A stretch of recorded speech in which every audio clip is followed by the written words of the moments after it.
নমস্কার বন্ধুরা, কেমন আছেন আপনারা সবাই? আশা করছি বন্ধুরা আপনারা সবাই সুস্থ আছেন, ভালো আছেন। আমাদের কম বেশি প্রত্যেকের বাড়িতেই কিন্তু যে সমস্যাটা দেখা দেয় সেটা হলো মশা, মাছি, ইঁদুর, আরশোলা, টিকটিকি। মাসের শেষে এদেরকে তাড়ানোর জন্য আমাদের অনেকটা টাকা পয়সাই খরচা করতে হয় বন্ধুরা।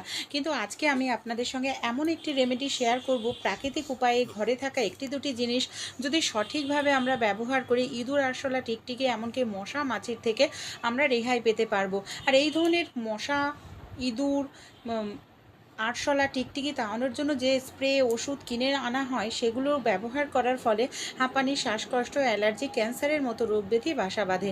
কিন্তু ঘরোয়া জিনিস যদি আমরা সঠিকভাবে অ্যাপ্লাই করতে পারি তাহলে এই মশা, মাছি, ইঁদুর, আরশোলা, টিকটিকি যেরকম পালিয়ে যাবে, সেই সঙ্গে ভয়ঙ্কর রোগ ব্যাধিও কিন্তু আমাদের শরীরে বাসা বাঁধতে পারবে না। কিভাবে, চলুন রেমেডিটি তৈরি করি আমরা দেখে নিই। কলার খোসার সঙ্গে শ্যাম্পু যদি সঠিকভাবে ব্যবহার করা যায় তাহলেই তৈরি হয়ে যাবে অসাধারণ একটি রেমেডি। এখানে কলা খাওয়ার পর দেখুন আমরা কি করি, কলার খোসাগুলোকে ফেলে দিই। কোনো কাজেই কিন্তু কলার খোসা আমরা ব্যবহার করি না। কলার খোসা আপনারা ভুল করেও ফেলবেন না। এখানে দেখুন আমি একটি পাত্র নিয়ে নিচ্ছি। পাত্রের মধ্যে আমি কি করব, কলার খোসাগুলোকে এইভাবে ছোট ছোট করে পিস পিস করে কেটে নিচ্ছি। এখানে আমি একটি কলার খোসা ব্যবহার করছি। আপনারা যদি বেশি পরিমাণে মিশ্রণটা তৈরি করতে চান তাহলে আপনারা দুটো তিনটে কলার খোসাও ব্যবহার করতে পারেন। এইভাবে সবগুলো কলার খোসাকে দেখুন আমি ছোট ছোট পিস পিস করে কেটে নিলাম। এবার আমরা কি করব, এর মধ্যে আমাদের দিয়ে দিতে হবে 1 গ্লাসের মতো জল। 1 গ্লাস পরিমাণ জলের মধ্যে আমি এখানে দিয়ে দিচ্ছি লবণ। বেশ কিছুটা পরিমাণ, যে রান্নায় লবণ ব্যবহার করি সেই লবণ দিয়ে দিলাম। গ্যাসটাকে অন করে এবার এই পাত্রটাকে বসিয়ে দেব। 2 মিনিট মতো সবার প্রথমে লবণ আর কলার খোসা দিয়ে জলটাকে ফুটিয়ে নেব। 2 মিনিট পর এর মধ্যে আমি দিয়ে দিচ্ছি বেশ কিছুটা পরিমাণ তুলসী পাতা। তুলসী পাতা এমন একটি প্রাকৃতিক উপাদান, মশা তাড়াতে ভীষণ সাহায্য করে। এবার আমরা এর মধ্যে দিয়ে দেব বেশ কিছুটা পরিমাণ একদম টাটকা ফ্রেশ নিম পাতা। নিম পাতাও কিন্তু আরশোলা, টিকটিকি, ইঁদুর তাড়াতে বাড়ি থেকে সাহায্য করে। যে জিনিসগুলো দেখুন ব্যবহার করা হচ্ছে প্রত্যেকটা জিনিস প্রাকৃতিক, এতে কিন্তু কোনো রকম কেমিক্যাল নেই। আর প্রাকৃতিক জিনিস ব্যবহার করলে আমাদের বাড়ি থেকে মশা মাছি চলে যাবে, আমাদের শরীরে রোগ ব্যাধিও বাসা বাঁধবে না।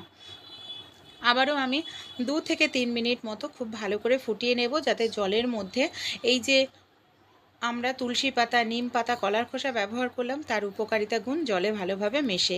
লো ফ্লেমে কিন্তু এটাকে আমাদের ফোটাতে হবে, হাই ফ্লেমে নয়। হাই ফ্লেমে ফোটালে এর মধ্যে থাকা নিউট্রিশন নষ্ট হয়ে যাবে, তাহলে কিন্তু এটা কোনো কাজেই ব্যবহার করতে পারবো না। লো ফ্লেমে এটাকে দেখুন আমি খুব ভালো করে এইভাবে বন্ধুরা ফুটিয়ে নিচ্ছি। আপনারাও এটাকে লো ফ্লেমে খুব ভালো করে এইভাবে ফুটিয়ে নিন। তারপর এটাকে আমরা ঠান্ডা করে নেব। এখানে একটি পাত্র আমি নিয়ে নিচ্ছি শ্যাম্পু। আমাদের বাড়িতে যে শ্যাম্পু আমরা ব্যবহার করি, যে কোনো শ্যাম্পুই এখানে আপনারা নিয়ে নেবেন 1 চামচ পরিমাণ মতো। এবার কি করব, এই শ্যাম্পুর মধ্যে এখানে আমি দিয়ে দেব বন্ধুরা 1 চামচ পরিমাণ মতো কর্পূর।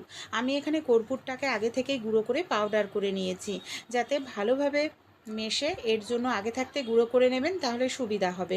কর্পূর আর শ্যাম্পুটাকে আমাদের খুব ভালো করে দেখুন এইভাবে মিশিয়ে নিতে হবে। খুব সুন্দরভাবে যখন মিশে যাবে আমাদের এই যে মিশ্রণটা, এটাও ঠান্ডা হয়ে গেছে। এবার কি করব, একটি ছাঁকনি নিয়ে নেব, ছাঁকনির সাহায্যে এটাকে আমরা ছেঁকে নিচ্ছি। এইভাবে সুন্দর করে ছেঁকে নেওয়ার পর এই যে শ্যাম্পু আর কর্পূর মেশানো মিশ্রণটা এই জলের মধ্যে কি করব, এইভাবে ঢেলে দেব। জলের মধ্যে ঢেলে দিয়ে আবারও আমরা খুব ভালো করে এটাকে মিশিয়ে নেব। তৈরি হয়ে গেল আমাদের অসাধারণ একটি সলিউশন বন্ধুরা। আর এটা যদি আমরা আমাদের ঘর বাড়িতে যে কোনো জায়গায় স্প্রে করি, সেই জায়গাতে কিন্তু আর মশা, মাছি, ইঁদুর, আরশোলা, টিকটিকি থাকবে না। আমাদের বাড়িতে যে স্প্রে বোতল আছে তার মধ্যে আমি মিশ্রণটা ঢেলে নিচ্ছি। যদি স্প্রে বোতল হাতের কাছে না থাকে চিন্তা করার কিছু নেই, নর্মাল জলের বোতল বা কোল্ড ড্রিঙ্কসের বোতলের ঢাকনায় ছিদ্র করেও আপনারা সেটা স্প্রে বোতল হিসাবে ব্যবহার করতে পারেন।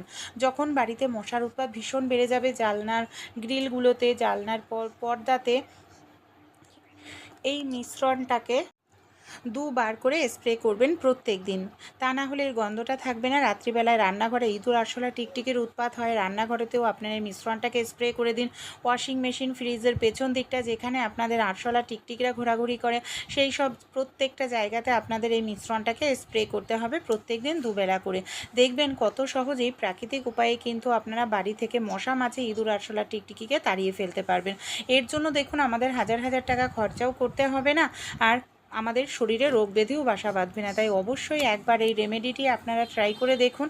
আশা করছি খুব ভালো রেজাল্ট পাবেন। বাড়ি থেকে এই ধরনের ছোট ছোট পোকামাকড়গুলোকে আপনারা নির্দ্বিধায় বাড়ি থেকে তাড়িয়ে ফেলতে পারবেন। আর রেমেডিটি তৈরি করা